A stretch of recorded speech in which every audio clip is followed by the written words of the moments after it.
दोस्तों, क्या आपने कभी किसी ऐसे जंगल के बारे में सुना है जहां एक प्राचीन देवी रहती है जो इंसानों की बलि लेकर अपने भक्तों को अमरता देती है? आज हम आपको एक ऐसी कहानी सुनाने जा रहे हैं जो डर, पछतावे और एक शापित जंगल से होकर गुजरती है। ये कहानी है द रिचुअल की। तो चलिए शुरू करते हैं। कहानी की शुरुआत होती है 5 दोस्तों से, फील, डॉम, हच, ल्यूक और रॉब। सभी एक पब में छुट्टियों की प्लानिंग कर रहे होते हैं और रॉब स्वीडन में हाइकिंग का आइडिया देता है, लेकिन सब मना कर देते हैं। बाद में ल्यूक और रॉब शराब लेने स्टोर जाते हैं। तभी वहां लूटपाट शुरू हो जाती है। ल्यूक डर के मारे छिप जाता है, लेकिन रॉब को लुटेरे मार डालते हैं। कट टू 6 महीने बाद, अब वो चारों दोस्त रॉब की याद में स्वीडन के उत्तर में कुंग्सलेडन नाम की जगह पर ट्रैकिंग पर निकलते हैं। रास्ते में डॉम का पैर मुड़ जाता है। हच एक शॉर्टकट लेने का सुझाव देता है, लेकिन ल्यूक मना करता है। फिर भी डॉम जिद करता है और सभी जंगल में घुस जाते हैं। जैसे ही वो जंगल में बढ़ते हैं, उन्हें एक पेड़ से लटका हुआ मरा हुआ हिरन दिखता है और पेड़ों पर अजीबोगरीब चिन्ह खुदे हुए। रात होती है, बारिश आती है और उन्हें एक पुराना टूटा हुआ केबिन मिलता है। अंदर उन्हें मिलता है एक डरावना काठ का पुतला, इंसानी धड़, हाथ की जगह सींग। रात को सबको अजीब सपने आते हैं। ल्यूक की छाती पर अजीब घाव होते हैं। डॉम अपनी बीवी गेल का नाम चिल्लाता है। हच डर के मारे भीग जाता है। और फिल, वो उस डरावने पुतले के सामने नंगा बैठा होता है। अगले दिन वो जंगल से बाहर निकलने की कोशिश करते हैं। ल्यूक को पेड़ों के बीच कोई विशाल परछाई दिखाई देती है, लेकिन डॉम उसका मजाक उड़ाता है।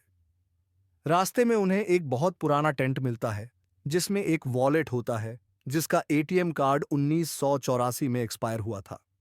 रात में फील गायब हो जाता है और फिर हच की लाश पेड़ की डालों पर टंगी मिलती है। अब बचे हैं सिर्फ ल्यूक और डोम। दोनों डर के मारे भागते हैं और पहुंचते हैं एक अजीब गांव में, जहां उन्हें एक केबिन में बंद कर दिया जाता है। ल्यूक और डोम को बांधकर नीचे कैद कर दिया जाता है। एक बूढ़ी औरत ल्यूक की छाती पर निशान देखकर मुस्कुराती है, क्योंकि वही निशान उसके पास भी है।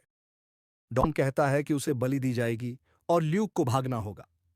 बाद में डॉम को पेड़ से बांध दिया जाता है और तभी एक डरावनी परछाई उसकी पत्नी के रूप में आती है, लेकिन ये सिर्फ भ्रम होता है। असल में वो है एक जोटुन नाम की दैवीय राक्षसी मोडर, जो लोकी की संतान है। वो डॉम को उठाकर पेड़ पर गाड़ देती है। एक युवती ल्यूक को बताती है कि इस देवी को बलि चढ़ाने वाले लोग अमर हो जाते हैं। अब मोदर दो ही रास्ते देती है, या तो उसकी पूजा करो या बलि चढ़ो। लेकिन ल्यूक हार मानने वालों में नहीं। वो खुद को छुड़ाता है, एक मशाल लेकर केबिन में जाता है और वहां मौजूद मम्मी जैसी मूर्तियों को आग लगा देता है। मोदर गुस्से से आग बबूला हो जाती है। ल्यूक भागता है, एक बंदूक उठाकर गोली चलाता है, कुल्हाड़ी लेकर मोदर पर वार करता है। मोदर उसे मानसिक रूप से कमजोर करने के लिए रॉब की मौत की याद दिलाती है।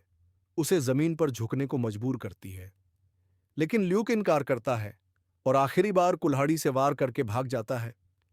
जैसे ही वो जंगल से बाहर आता है, सूरज की रोशनी में मोदर पीछा नहीं कर पाती। वो जंगल के किनारे खड़ी उसे देखती रहती है। क्या सच में मोदर जैसी कोई शक्ति जंगलों में छिपी है? आपका क्या मानना है, डर से भागना सही है या उसका सामना करना? नीचे कमेंट में जरूर बताइए।